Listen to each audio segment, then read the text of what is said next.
करने में मदद की पेशकश की। उसने मच्छर को मात देने और मुर्गी की रक्षा करने की एक योजना बनाई। फियोना ने मुर्गियों को एक साथ इकट्ठा किया और उन्हें कांच के टुकड़े, चमकदार पत्थर और धातु के टुकड़े जैसी चमकदार वस्तुएं इकट्ठा करने का निर्देश दिया। मुर्गी फियोना के विचार से प्रभावित होकर उसके नेतृत्व का अनुसरण करती है और उसके निर्देशानुसार वस्तुओं को इकट्ठा करती है।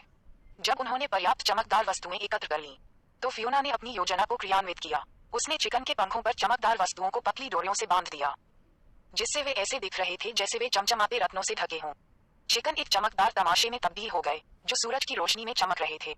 जब मच्छर चिकन पर हमला करने के लिए नीचे आया, तो वह झिलमिलाते प्रदर्शन से मंत्रमुग्ध हो गया। मच्छर चिकन को जादुई जीवों का झुंड समझकर हिचकिचाया और उसके ऊपर चक्कर लगाने लगा। वह मनमोहक दृश्य का मौके का फायदा उठाते हुए फियोना ने चिकन को एक साथ उड़ने का संकेत दिया, जिससे आकाश में प्रकाश और रंग का एक चमकदार नृत्य बना।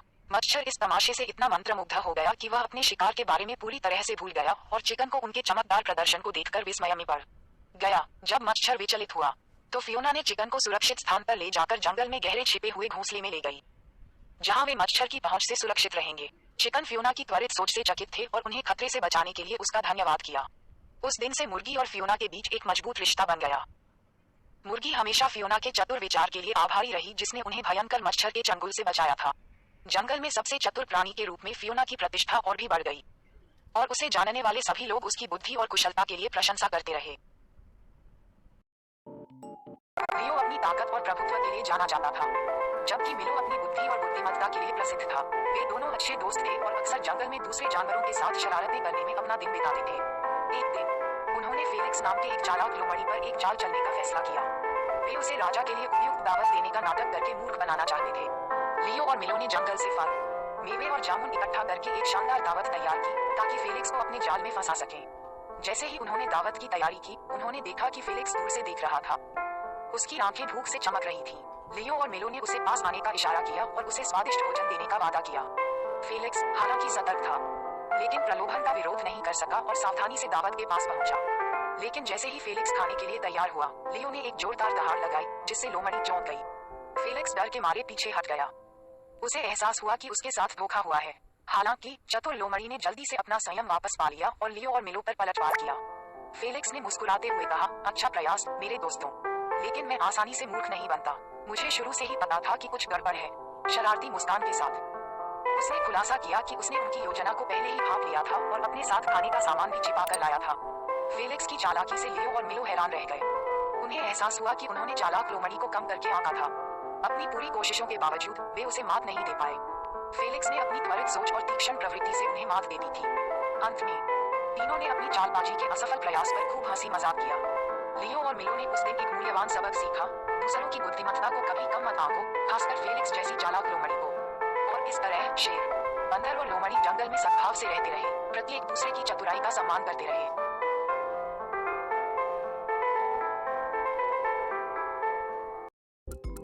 एक हरे भरे जीवंत जंगल में फेलिक्स नामक एक चतुर लोमड़ी और लियो नामक एक घमंडी शेर ने एक अप्रत्याशित दोस्ती की। साथ में वे जंगल में घूमते थे, हर दिन नए रोमांच और चालाक योजनाओं से भरा हुआ। फेलिक्स अपने तेज दिमाग और तेज बुद्धि के साथ दोनों का दिमाग था, जबकि लियो अपनी शाही उपस्थिति और ताकत के साथ ताकत प्रदान करता था। एक धूप भरी दोपहर, जब वे नदी के किनारे आराम कर रहे थे, फेलिक्स ने अपनी आंखों में शरारती चमक के साथ लियो की ओर रुख किया। लियो मेरे दोस्त, आज हम कुछ मौज मस्ती क्यों न करें? मेरे पास एक योजना है जिसमें हमारे जंगल के पड़ोसी एली हाथी और डॉन गधे शामिल हैं। लियो के कान दिलचस्पी से खड़े हो गए। तुम्हारे दिमाग में क्या है? फेलिक्स ने चालाकी से मुस्कुराते हुए कहा, हम उन पर एक हानिरहित चाल चलेंगे, बस ये देखने के लिए कि वे थोड़ी उलझन को कैसे संभालते हैं। यह उनकी बुद्धि का एक दिलचस्प परीक्षण होगा।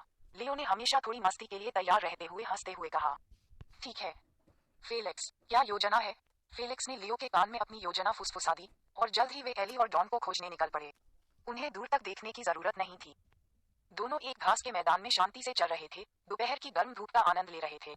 Good day Ellie, good day Don, Felix ने उन्हें खुशी से बधाई दी। एली ने दोस्ताना सलाम में अपनी सूंड उठाई और डॉन ने स्वीकृति में अपने कान फड़फड़ाए। नमस्ते फेलिक्स, नमस्ते लियो, उन्होंने एक स्वर में कहा।